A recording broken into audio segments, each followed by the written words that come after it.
What are we doing here? And where are we gonna go? It's like we just woke up one morning, and then it's welcome to the show.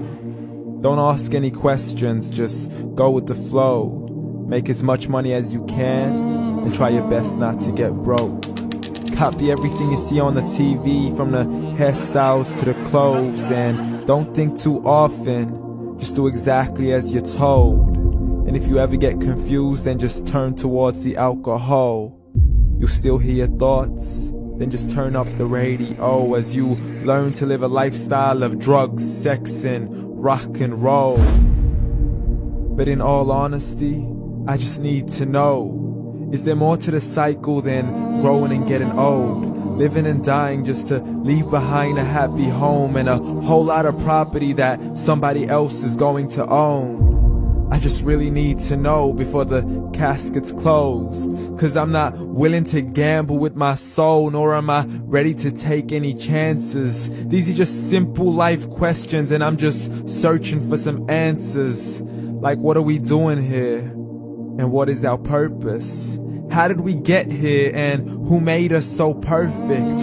And what happens once we go, or is this world all really worth it?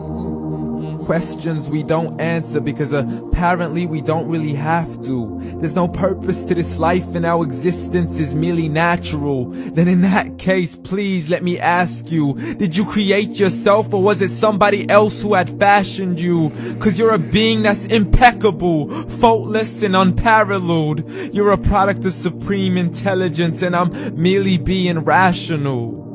For there isn't a camera on this earth that can come close to the human eye, nor a computer that can compete alongside the human mind. And if the whole world was to come together, we wouldn't be able to create a single fly.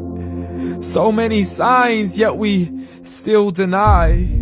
As science tries to justify that all this could come from none, when it's a simple sum. 0 plus 0 plus 0 cannot possibly ever give you 1. So from where did all this order come? For everything has its origins, a maker, a creator of its own. I mean, the only reason you're watching this video is because somebody had to press upload. So we can believe in the Big Bang, but I'd rather believe in He who caused it to explode. Allah, the creator of everything, along with every single soul. The ever-living, the master, the only one who is in control. Unlike his creation, beyond our imagination. And no, he's not a man, nor does he have any partners in association. He's on his own. And no, he did not ever leave us alone. Just like every manufacturer, he left us with an instruction manual. The Quran and Islam, and I'm sorry to jump to conclusions, but it's the only one possible. The only definition of God is the one and only supreme being. It's logical, a book with 0 contradictions, with miracles that are both scientific and historical, all revealed over 1400 years ago.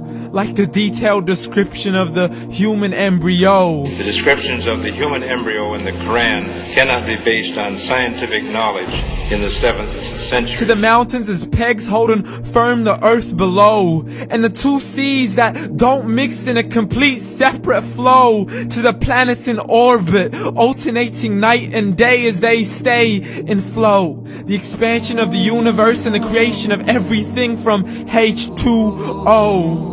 To the stories of the past and the preservation of Pharaoh. To identifying the lowest point in the land where Persia defeated Rome. The gushing fluid that created man in the glands between the ribs and the backbone. And not a word has changed, it's still the same. So please explain how all this was known over 1400 years ago. To a man who couldn't read or write, as he would recite whatever the angels spoke. And if you still don't believe, please try to come up with something that's even close. But you can't, so we took God as a mockery and his messengers as a joke. Muhammad could not read or write. How's somebody who can't read or write gonna start a religion? Dismissed his scriptures as legends and tales of the ancient folk, as we live life according to our whims, desires, and hopes. saying this life is the only home we will ever know. We will live then die, then simply turn to bones. YOLO!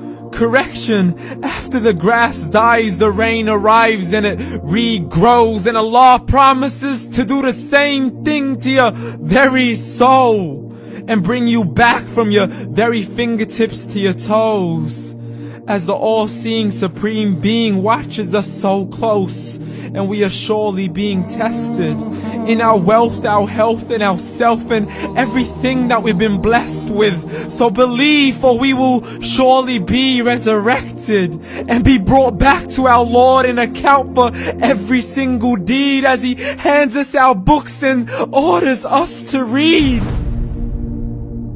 From the bad to the good and everything in between. You yourself are sufficient for your own accountability, so don't be mad at me. You are the one who thought He wouldn't come back to me. I gave you a whole life long to search after me, but you were busy in all that which was temporary. So read, and glad tidings to all those who believed. And if you disbelieve, read. And don't let that day be the first day you find out what your life really means. Read.